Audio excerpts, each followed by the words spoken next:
Assalamualaikum warahmatullahi wabarakatuh. Perkenalkan, kami dari kelompok 2 pada mata kuliah Sistem Komunikasi 2 yang beranggotakan Fredrik Barus, Vito Reinhardt, Prandi, Aurani Gladys, Ahmad Zainun, Dava Aprilianti, Dinda Salsa, Andresa Pandu, Muhammad Al-Hafiz, Sakira Dwi, Sena Al-Husi, Geraldo, Afia, Hani Fadli, Suci Abelta, Radela, Joshua Hans, Akbar Rizky Putra, Revi Arka, dan Tulus Hagohan, serta saya sendiri Fadi Setiawan, yang akan membawakan judul Kinerja Sinyal Metode Baseband Hopping. Lanjut. Untuk pendahuluan akan dibacakan oleh Tulus Hagohan.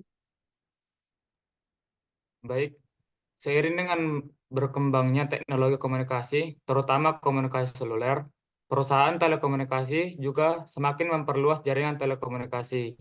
Salah satu teknologi telekomunikasi seluler generasi kedua yang banyak dibicarakan saat ini adalah Global System for Mobile Communication atau GSM. GSM adalah sistem komunikasi seluler yang digunakan secara luas di seluruh dunia.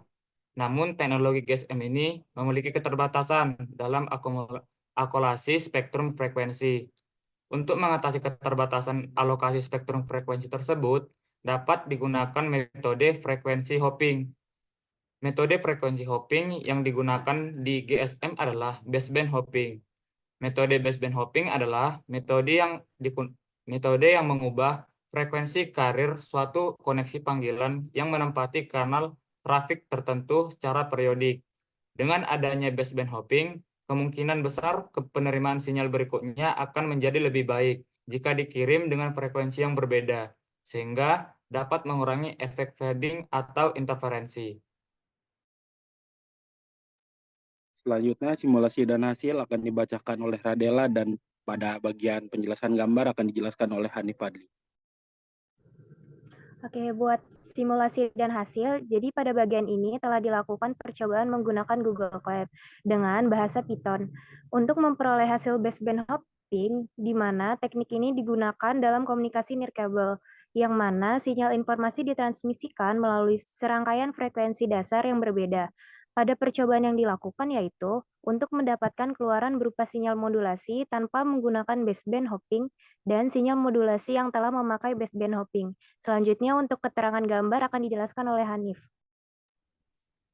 Pada baseband biasa atau baseband tanpa hopping, grafik dari modulasi baseband akan menunjukkan sinyal modulasi di dalam domain waktu. Kemudian untuk pola sinyalnya akan terlihat lebih stabil dan teratur karena tidak ada perubahan frekuensi selama transmisi. Kemudian yang terakhir adalah amplitudo sinyal bisa terlihat bervariasi tergantung pada data yang dimodulasi, tetapi frekuensinya tetap konstan.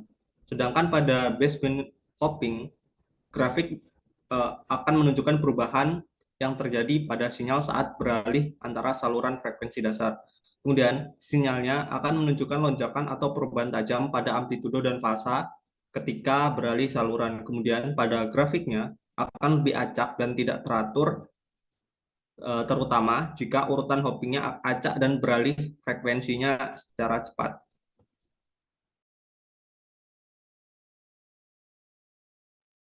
Selanjutnya berikut adalah hasil simulasi dari baseband dan baseband hopping.